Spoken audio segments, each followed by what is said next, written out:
The room is dim, lit only by the pale glow of Ethan's laptop screen. His face is illuminated in the darkness, his eyes tired but restless. The house is silent, save for the faint hum of the refrigerator downstairs. His parents are asleep. His sister Claire's door shut tight. Ethan scrolls through the dark web, his fingers trembling slightly as he clicks on a forum titled The Forgotten. A notification pops up, startling him. The username Shadow appears, followed by a message. You look lost. Want to belong? Ethan hesitates, his cursor hovering over the reply box. He glances at the clock. 2:17 a.m. The house feels emptier than ever. He types, Who are you? The response is immediate. Someone who sees you. Someone who understands. Ethan's chest tightens. He types again. What do you want? Shadow's reply is cryptic. To give you what you've been searching for. Ethan leans back in his chair, his heart racing. Shadow's next message appears. Prove your loyalty, and you'll be part of something bigger, something real. Ethan's curiosity wars with his unease. He types, What do I have to do? Shadow's response is chilling. Steal your father's credit card information. A small task for a big reward. Ethan's stomach churns. He stares at the screen, his mind racing. Ethan stands abruptly, pacing the room. His thoughts spiral. The bullies at school who called him invisible. The dinner table where his parents barely spoke to him, Claire's perfect grades and perfect life. Shadow's words echo in his mind. They don't care about you. Prove you're worth something. He stops pacing, his fists clenched. Maybe Shadow's right, he thinks. Maybe they deserve it. With trembling hands, Ethan creeps downstairs. The floorboards creak under his weight, but the house remains silent. He slips into his father's office, the smell of old paper and leather filling his nostrils. He finds the wallet on the desk, pulls out the credit card, and snaps a photo. Back in his room, he sends the image to Shadow.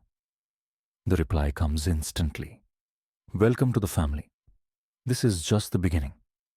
Ethan's guilt is immediate, but so is a strange sense of pride. Ethan stares at the screen, his breath shallow. Shadow's messages grow darker. You've taken the first step, but there's more to do. Much more.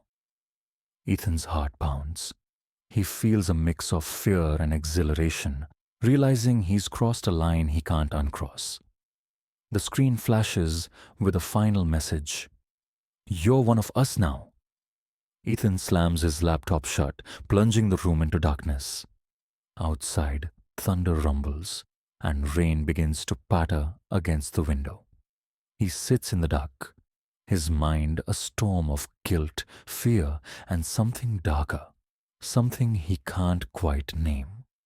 The cafeteria buzzes with laughter and chatter, but Ethan sits alone at the end of a long table, pushing food around his plate. A group of boys nearby points at him, snickering. One calls out, Hey, invisible! How's the air down there? The others laugh. Ethan's face burns, but he says nothing, retreating further into his hoodie. He stares at his phone, scrolling mindlessly, wishing he could disappear. At home, the atmosphere is no warmer. Mark sits at the kitchen table, buried in spreadsheets and unpaid bills. Linda stares blankly at the TV, a half-empty cup of tea cooling in her hands. Claire breezes in, tossing her backpack on the couch. I aced my chem test, she announces, but no one responds. Ethan watches from the doorway, feeling like a ghost in his own home. Late that night, Ethan lies in bed, unable to sleep. He grabs his laptop and types, How to stop feeling alone. The search leads him to a forum on the dark web, its banner reading, The Forgotten. Find your place among us. He clicks, his heart racing. A chat window pops up. The username Shadow appears, followed by a message, "You look like you need a friend." Ethan hesitates, then types, "Who are you?" Shadow replies, "Someone who's been where you are, someone who can help." Ethan feels a flicker of hope. He types, "No one gets it. Not my family, not anyone." Shadow's response is immediate. "I get it. Tell me more." For the first time, Ethan feels heard. Over the next few days, Shadow becomes Ethan's confidant. One evening, Shadow messages, "Your family doesn't appreciate you. They take you for granted." Ethan frowns, typing, "They're just busy."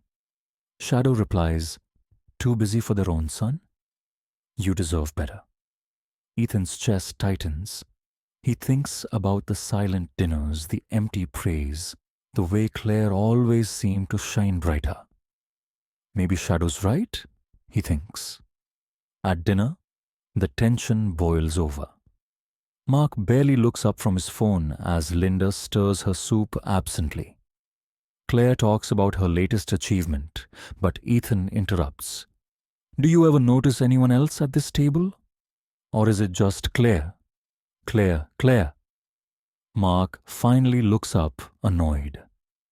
"Ethan, not now." Ethan slams his fork down. "Of course not. It's never about me." Ethan's laptop screen glows in the dark as Shadow's message appears. "Your sister is part of the problem. Don't you want to know what she's hiding?" Ethan's stomach twists. He types, "What do you mean?" Shadow replies, "Plant a camera in her room. Prove you're ready to see the truth." Ethan hesitates, his fingers hovering over the keyboard. Shadow adds, "Or are you too weak to do what's necessary?" Ethan's jaw tightens. He types, "I'll do it." The tiny camera hidden in Claire's room streams footage to Ethan's laptop. He watches as she chats with friends, does homework, and laughs at something on her phone. A pang of guilt hits him. This is wrong, he thinks. Shadow messages, "See how carefree she is. While you suffer, she thrives. This is for your own good." Ethan stares at the screen, his guilt slowly replaced by resentment. Maybe she deserves this, he tells himself. Late at night, Ethan creeps into his father's office. The room smells of old paper and coffee. He opens the filing cabinet, his hands trembling as he flips through folders. He finds a folder labeled "Confidential" and snaps photos of the documents.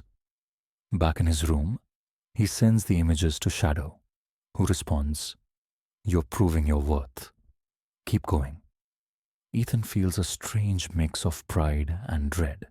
The next morning, Claire catches Ethan sneaking out of their father's office. She crosses her arms, her eyes narrowing. "What were you doing in there?" she asks. Ethan freezes, then shrugs. "Looking for a charger?" Claire raises an eyebrow. "In Dad's office?" "Really?" Ethan avoids her gaze, muttering, "Yeah, whatever," before hurrying away. Claire watches him go, her suspicion growing. At dinner, the tension is palpable. Mark sets down his fork and looks at Ethan. "Your teacher called today. Your grades are slipping. What's going on?" Ethan glares at his plate. "Nothing." Linda chimes in, her voice soft but strained. "Ethan, we're worried about you. You've been so distant." Ethan slams his hands on the table. "Oh, now you care? Where were you when I needed you? Too busy with your own problems to notice me." He storms off, leaving his family in stunned silence. Later, Shadow messages, "You're doing well, but don't stop now." Ethan types, "I don't know if I can keep doing this." Shadow's response is cold. "If you stop, I'll make sure everyone knows what you've done. Your family, the police, they'll all see the truth." Ethan's heart races. He feels trapped, his dependence on Shadow tightening like a noose. Shadow's next task appears. Leak your father's confidential files online. It's time to take control. Ethan hesitates, staring at the files on his laptop. He knows this could ruin his father's business, but Shadow insists, they've hurt you enough.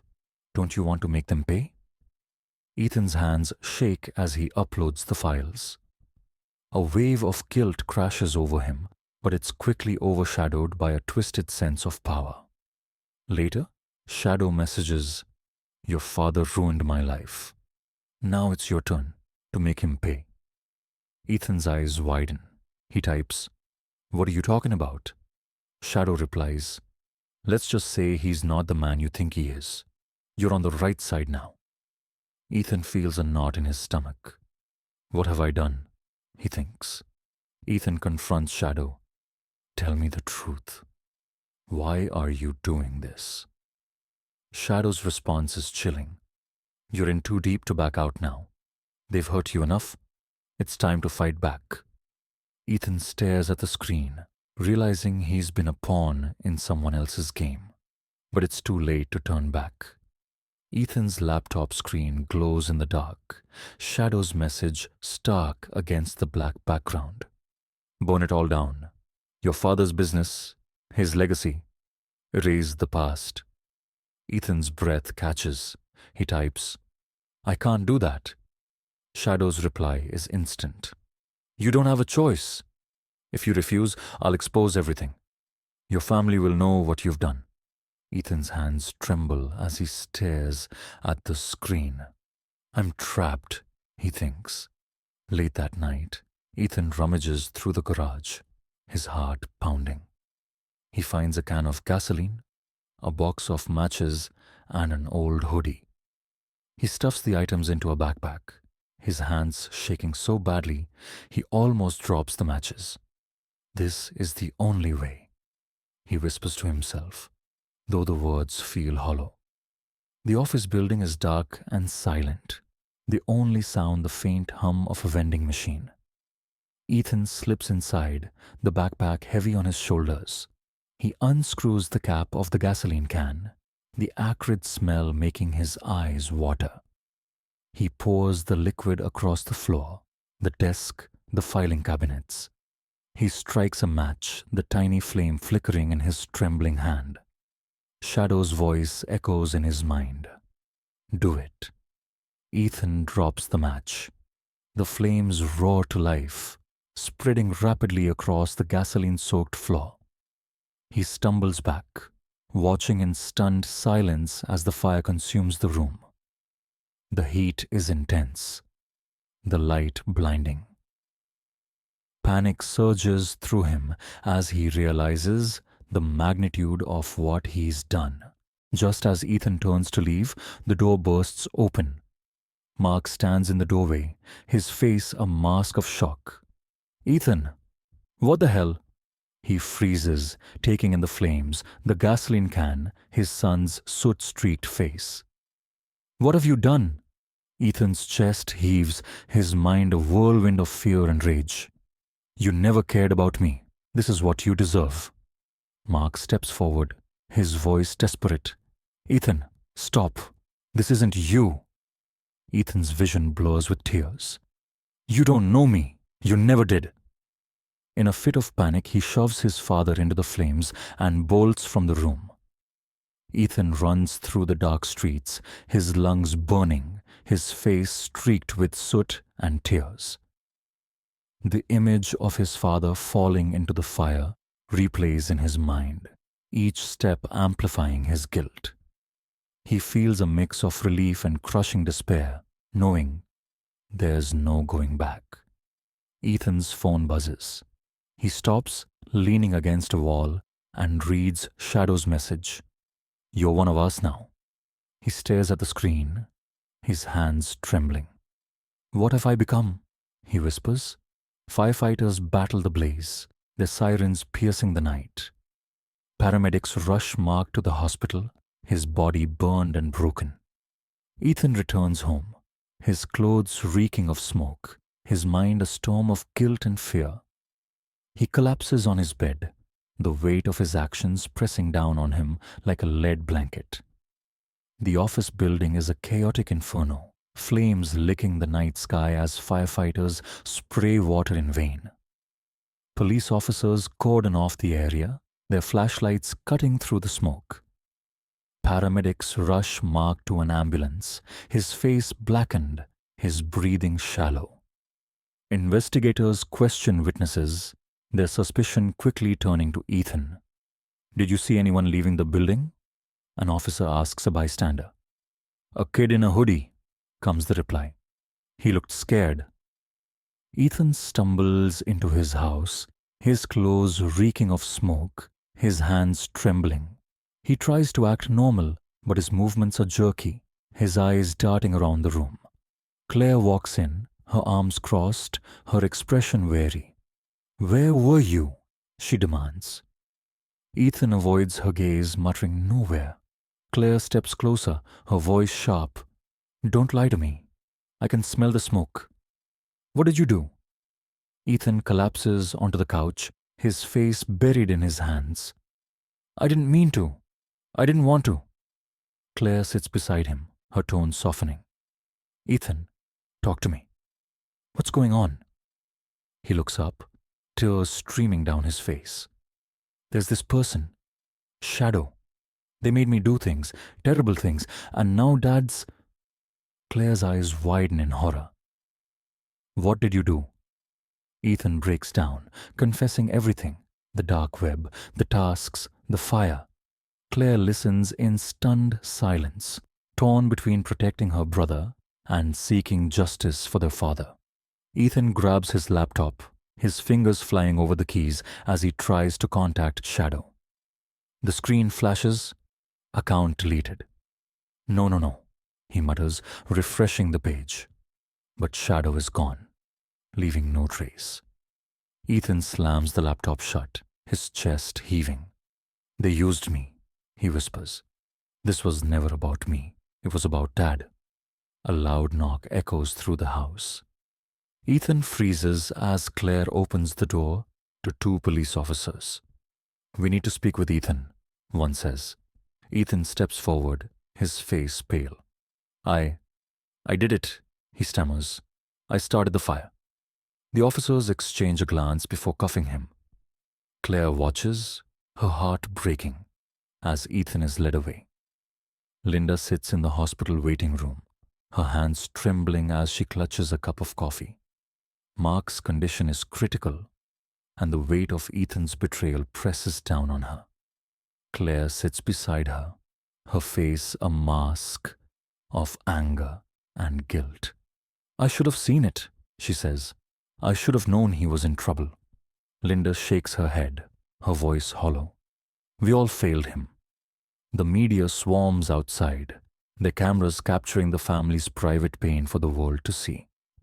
The cell is cold, the walls a dull grey. Ethan sits on the edge of his narrow bed, a sheet of paper on his lap. His hands tremble as he writes, "Dear Mom, Dad, and Claire, I don't know how to start this. I don't even know if you'll read it, but I need to say I'm sorry. For everything. I keep asking myself if I was manipulated or if I chose this path. Maybe it's both. Shadow made me feel seen, but I let them twist me into someone I don't recognize. I hate what I've done. I hate what I've become. I just hope one day you can forgive me. Love, Ethan."